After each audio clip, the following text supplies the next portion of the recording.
আলহামদুলিল্লাহ ওয়াসসালাতু ওয়াসসালামু আলা রাসূলিল্লাহ ওয়া আলা আলিহি ওয়া আসহাবিহি ওয়া মাওয়ালা ওয়া বা'দ। আমরা যা কিছু দেখি না সবই আল্লাহ সুবহানাহু ওয়া তাআলার সৃষ্টি। আল্লাহর সৃষ্টির বাহিরে কোনো কিছুই নেই। আল্লাহ সুবহানাহু ওয়া তাআলা যা কিছু সৃষ্টি করেছেন তার মধ্যে সর্ব উৎকৃষ্ট সবথেকে সম্মানিত মানব জাতিকে আল্লাহ সুবহানাহু ওয়া তাআলা সৃষ্টি করেছেন। এই মানব জাতির ভিতরে আবার আল্লাহ তাআলা যাদেরকে ঈমানের মতো দৌলত দিয়েছে তারা সর্বশ্রেষ্ঠ, সর্ব উৎকৃষ্ট। এই মানব জাতি দুনিয়াতে তার জীবন কিভাবে পরিচালিত করবে এজন্য আল্লাহ সুবহানাহু ওয়া তাআলা বিশেষ গাইডলাইন দিয়েছে।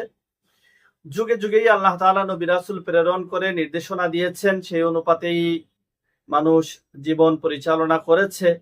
সর্বশেষ মুহাম্মদুর রাসূলুল্লাহ সাল্লাল্লাহু আলাইহি ওয়াসাল্লামের উপরে আল্লাহ সুবহানাহু ওয়া তাআলা সর্বশ্রেষ্ঠ কিতাব আসমানি গ্রন্থ কোরআনুল কারীম নাজিল করেন।